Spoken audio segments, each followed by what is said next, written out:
food forest opportunity for funding, and I just want to kind of go over a little bit about how to apply for the grant and what kind of things we're looking for.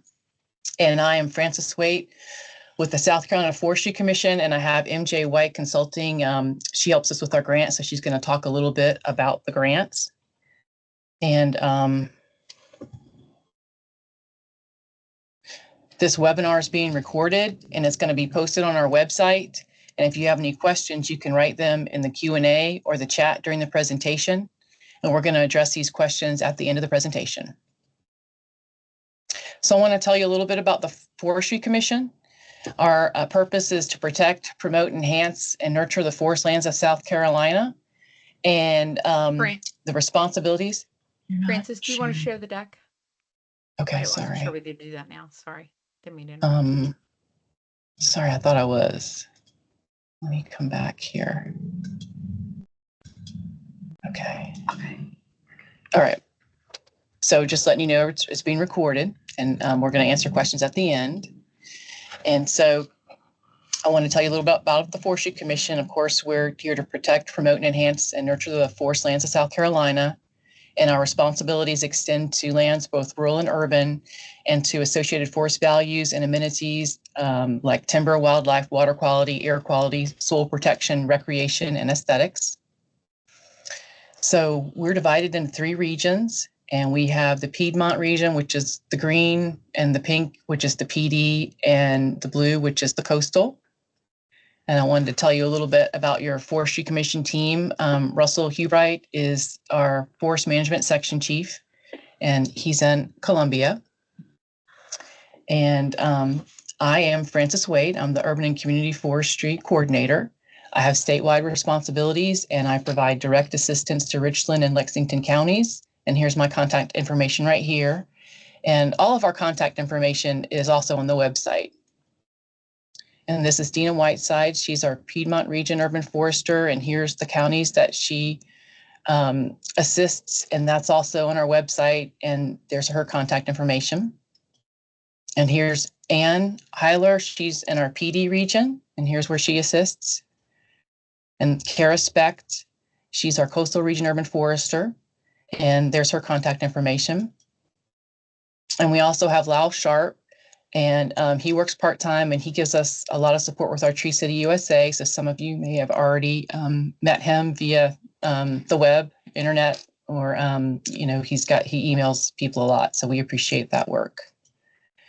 And to tell you a little bit about Tree City USA, hundreds of towns and cities across America are achieving this, and communities of any population can qualify.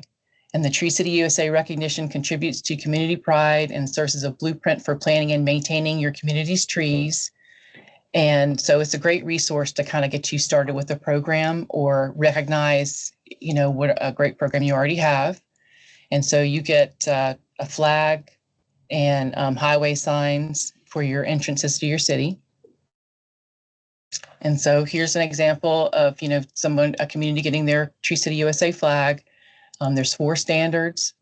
There's a tree board or department. Then you need to have a tree care ordinance for your public trees. You need to spend at least $2 per capita, and then observe Arbor Day. And here's an example of, tree planting, which is a normal, great way to celebrate Arbor Day. It's not the only way, but it's probably the most popular way. In South Carolina, right now, we have 43 Tree City USA communities, and you can see them on here. And we have 20.76% of the state living in a Tree City USA. And you can fill it out online. Go to arborday.org, Tree City USA, to fill out an application by December the 31st. And there's no fee. And any one of us can help you with that if you need help with that. There's also some other programs that we help promote, which is Tree Campus and Tree Line. It's interesting because Ohio has the most tree campuses, but, South Carolina's got 8. And, so if you know a community, a campus that might want to join, we're glad to help out with that. And also the same with the Tree Line electric companies. We have some upcoming events, and educational events may be eligible for your project proposal. And Trees SC is one of our really important partners. They help network, educate, and advocate for trees in South Carolina. The annual conference is November 7th through 8th at Folly Beach Tides Hotel. And we also have a workshop, an arborist workshop coming up in 2025 in Irmo, which are really wonderful. So we invite you to participate in those. So the Forestry Commission Urban and Community Forestry Program provides financial assistance to urban and community forestry projects to local governments and organized groups living and working within established, developing, and populated areas. So here's our program authority right here from the Cooperative Forestry Assistance Act of 1978. And we operate in a cooperative partnership between the Forestry Commission and the USDA Forest Service Southern Region. So it's a federally funded program, and all program statutes and applicable federal administrative requirements apply to the Forestry Commission subrecipients. So eligible applicants and projects. So the South Carolina funds may be awarded to any unit of local government or state government, public educational institutions, or 501c3s that are IRS approved. And this is a photo of our first food forest in South Carolina at the Charleston Parks Conservancy site. And to the right is a project manager. And then to the left is actually one of the MUSC food forests that we have going on right now. So the eligible projects for funding this opportunity is the Urban and Community Forestry Program aims to create a network of food forests and urban environments. And food forests are edible landscapes arranged in a way that mimics a healthy natural forest ecosystem, which is arranged in layers: canopy tree layer, low tree layer, shrub layer, herbaceous layer, soil surface layer, and root layer. And these design like this would help it be sustainable in a condensed area. And in the notice of funding opportunity, we take a closer look at the functions of the food forest layers, but it's guidance only. So your project may look different. It doesn't have to look exactly like that, but it's just something that we wanted to kind of get people thinking about.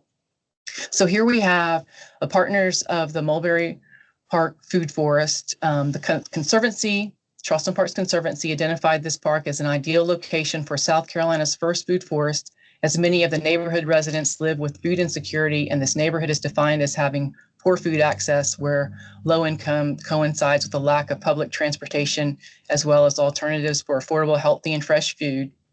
So the partners on there are Charleston Parks Conservancy, the Forestry Commission, of course, the USDA Forest Service, because this is a federally funded grant, City of Charleston Parks Department, the Arbor Neighborhood Association, Amanda Barton, who's a landscape architect volunteer, city and county sustainability departments in Charleston, Clemson Research and Master Gardeners, Slow Food Charleston, South Carolina Food Policy Council, Keep Charleston Beautiful, the Pink House Neighborhood Resource Center, and Clemson Design, and also Clemson Extension. They gave a lot of assistance with some of the species assistance, species selection assistance.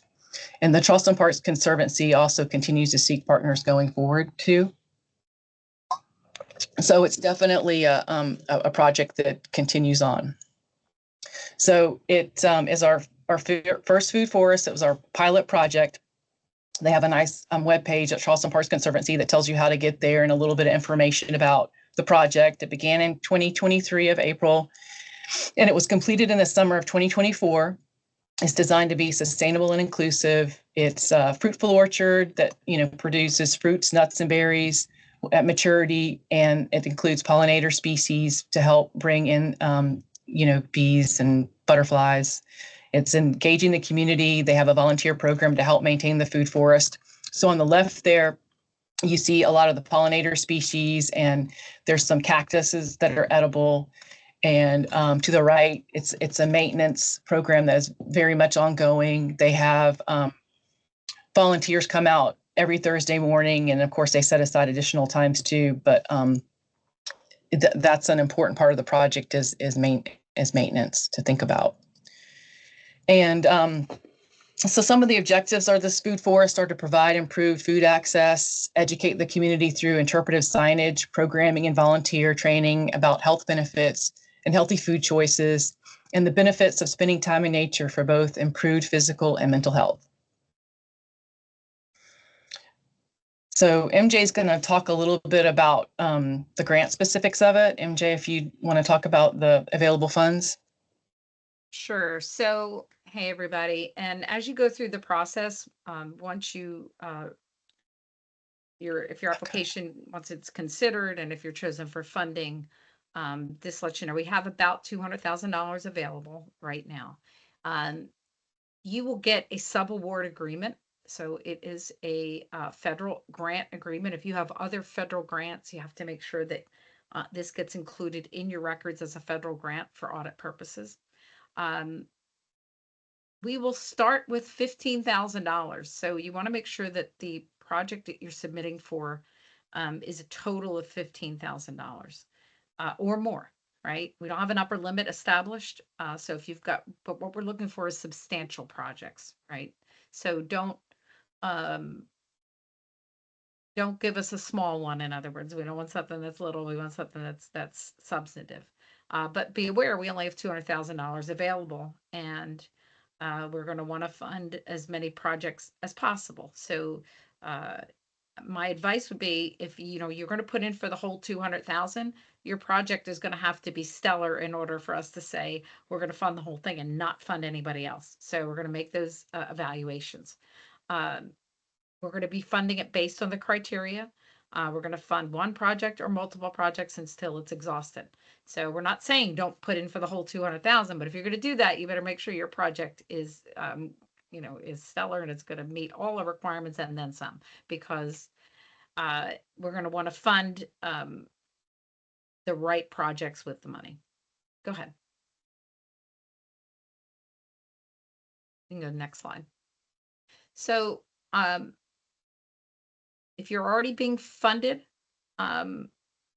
through federal funding, we can't substitute this money for another fund. If you're also being funded in your agency's own budget, we can't substitute funding for something that's already been funded through another source. You can use it, though, to do additional activities on an older program or to fund a new program. No entertainment costs, no food and beverages, no computers, no maintenance, and no construction costs. So if you are digging dirt, obviously through volunteer hours, that doesn't count as construction. But anytime that you're putting in landscaping, if you're putting in a fence, all of those things count as construction costs, and we won't be able to fund those. So make sure that what you're giving us is just for the food forest itself, no landscaping, no additional costs. And that includes for your 20% cost share funds as well as for your federal funds. You can meet your cost share through in-kind third-party contributions. That can be through volunteer labor. It can be from outside of your organization's contributions for materials or supplies. And you have to make sure that any cost share that you're contributing, you're not already using as a cost share for another federal project. We can go to the next slide.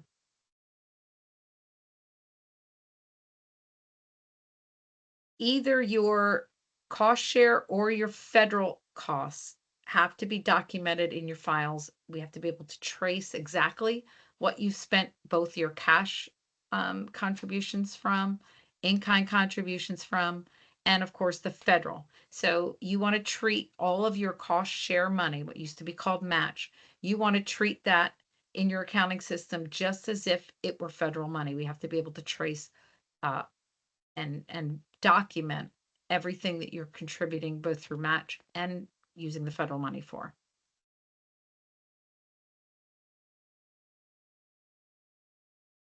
All right. Program income, what is that? That's any money that you're generating from these activities. So if you, and it's not likely in your project, but an example of program income would be if you are charging a tour fee or some sort of a activity fee during the period of performance, that would be program income. We don't anticipate that a lot of your activities are going to be generating any program income, but be aware of it. If any income is generated as a result of either the cost share or the program money that's coming right from SCFC, it has to be reported, and you apply it to the project, reducing the overall amount or toward another eligible activity. If you think that you're going to have program income, contact us so we can discuss the options.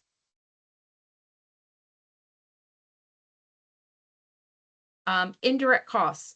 If your organization, I'm not sure who's here from where, if your organization has a current indirect cost rate from a federal agency, you can use your indirect cost rate as long as it covers your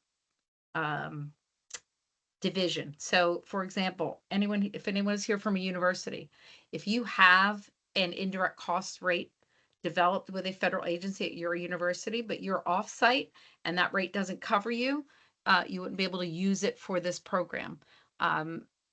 If you're not sure about that, ask us and we can help you sort through that issue a little bit. If you do not have an indirect cost rate, whether it's your organization or your city or your county, whoever you're with, you have a choice. You can either ask SCFC to negotiate an indirect cost rate with your agency, or you can use the 15% de minimis indirect cost rate. That is on modified total direct costs. And there's an explanation of what that is, both in 2 CFR 200 414F and in the definition section of 2 CFR 200. It generally excludes equipment costs, which we're not funding equipment anyway in this grant. If because equipment has a value of $10,000 or more. So if you're not sure about indirect costs, please ask us and we'll help you sort through that. You're going to be given 12 months to complete your project, and you don't begin your project until you have your signed agreements. Go to the next slide. And then you'll have 12 months from the beginning of that date. Submit those directly via email. If you have trouble submitting electronically, contact Frances and she will walk you through how to get that application to us. We are looking for electronic applications only. If you're having trouble submit electronically, please contact us and we can sort through that issue. No later than 5 p.m. Monday, December 2nd, no exceptions. And then we're going to notify you sometime in the beginning of February 2025. We'll be notifying you formally. We may reach out by phone as well. You are then going to get your agreement after that, and we want you to sign that and return it within 20 days once we send that to you.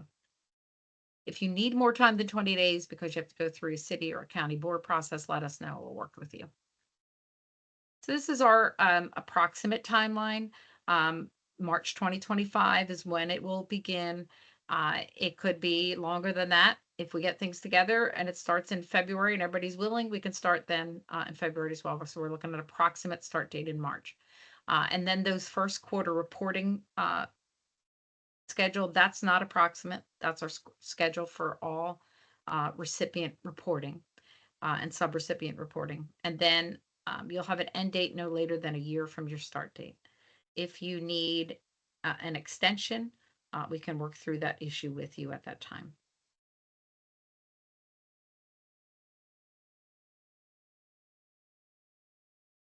So there are uneligible costs. Anything that is uneligible in 2 CFR 200 subpart E is ineligible. But here are some mentioned here. Any expenses incurred before or after the agreement period, anything not a part of your approved budget, and then the things we talked about earlier, food, drinks, and refreshments, costs associated with preparing your application, salaries of current staff. They could be used as a cost share or cost match if they are working on direct project activities. We'll look at it case by case. Expenses not supported by proper documentation. We're not going to pay for computers and we won't pay for construction.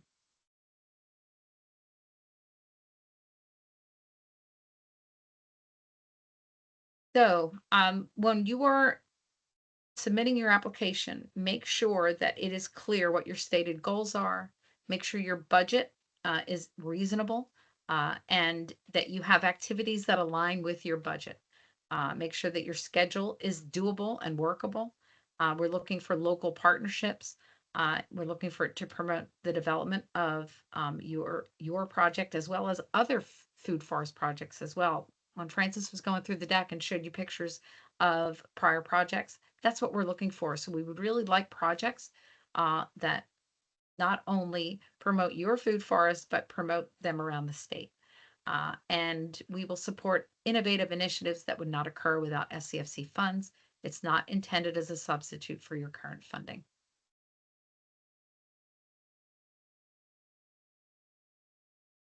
So make sure that when you're estimating your budgets, that it is based on either quotes, realistic estimates based on what folks are paid for personnel time and effort. Make sure that it is going to meet the reasonableness test under, I'm going to give you a place to look in the cost principles. 2 CFR 200-404 is where they talk about cost reasonableness. Make sure that your costs and your estimates pass that smell test, a prudent person test. If another person in like circumstances would consider that cost reasonable. We don't want you to be conservative in your estimates. We want you to be realistic. But review it, make sure that you have enough funds included in that budget to do the project. So it's reasonableness from too much and too little perspective.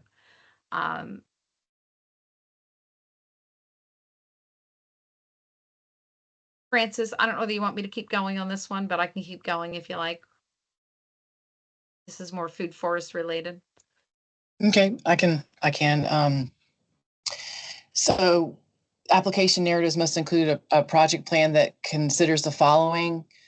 So that's a brownfield. We want to make sure that you do not plant on an area that has been contaminated. So we wanted you to look that up and make sure of that.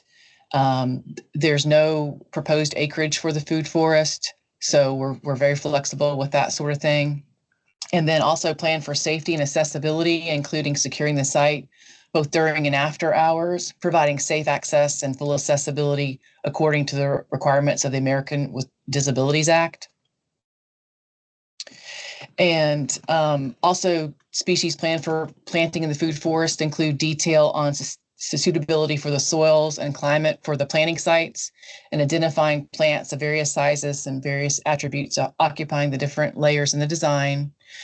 A proposed site plan for the tree plan and planting, inclusion of plants that are predominantly perennial. So when we're thinking about pollinators, where we'd like to see those types of plants for pollinator species. And then plan and place to provide regular and frequent irrigation to the plantings. And so when I had mentioned the maintenance before, need to really think about that when you're writing up your application. So if plants require pesticides, plan for application by a licensed applicator, a design that meets the needs of the population and its planning to serve, including details on how the produce will be distributed and how the resource will be available, made available to the community. I need a detailed plan for ongoing care and maintenance, including who will be responsible and how it will be funded after the funding period of performance, details on availability of adequate and suitable storage for the produce, and also a plan for education and outreach, including educational programs, workshops, and other efforts to promote the food forest awareness and utilization. And Clemson Extension has been a great resource involving fruit tree species selection. So we definitely encourage you to reach out to them to help with that. They've been a great partner. Evaluation criteria for applicants. Funds are going to be allocated on a competitive basis using a point system described in our notice of funding opportunity document. Proposals will be evaluated by a panel of industry professionals. Proposals with the highest mean scores will be recommended for awards until funding is exhausted. Applications must reach an average score of 60 points to be considered fundable. The Forestry Commission may ask for clarification from the applicant and negotiate the scope or budget before offering the applicant an award. The Forestry Commission may provide fund applications based on geographic area to distribute funding around the state, and fundable applications may be pulled out of rank scoring in order to achieve statewide distribution of funding. So the proposal format includes 4 parts. And, again, this is in the notice of funding opportunity, so you don't need to, write this down or anything, but an application form, a budget proposal, a project schedule, and a proposal narrative. And the notice of funding opportunity describes everything. And this is a picture of the Charleston Parks Conservancy site at Mulberry Park before the bridge was put into place.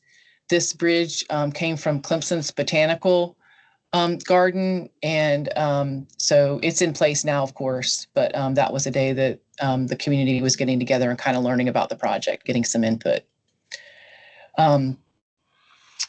MJ, did you want to talk a little bit about these administrative matters? Yeah, hold on.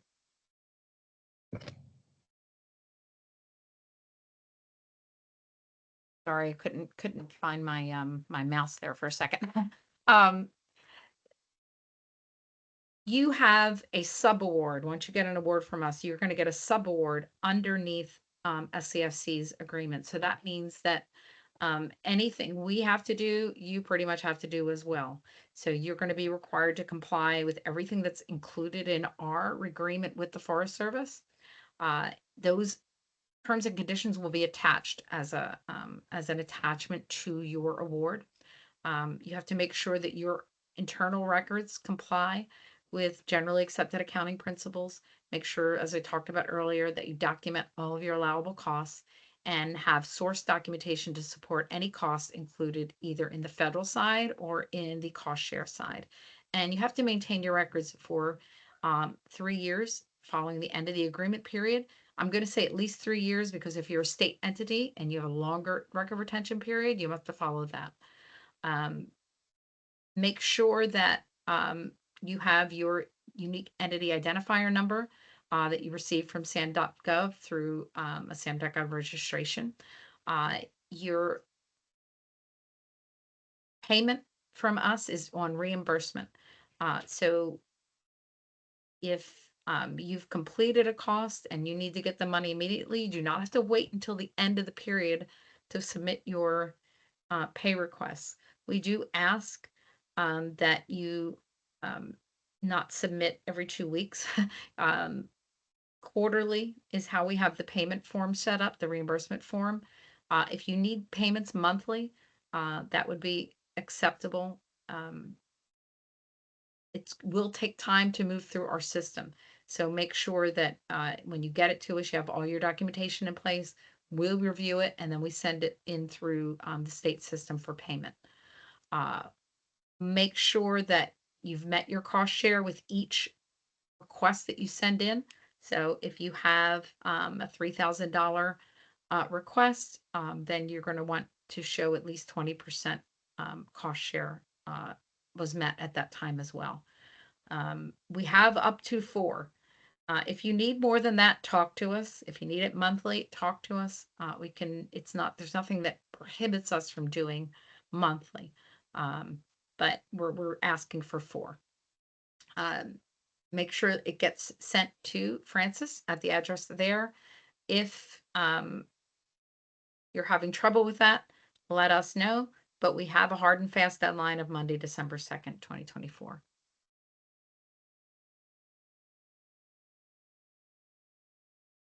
And we can give information about the general process. We can't answer individual questions over the phone. Send an email. If it's anything other than something that's been mentioned in the notice of funding opportunity announcement, we will be submitting all of those answers to those questions on the website. So just make sure that it isn't too specific to your project. Make sure it's just general information about the application. And of course, USDA prohibits discrimination in all of its programs. And if you have a complaint, you can send that directly to USDA in their Civil Rights Division.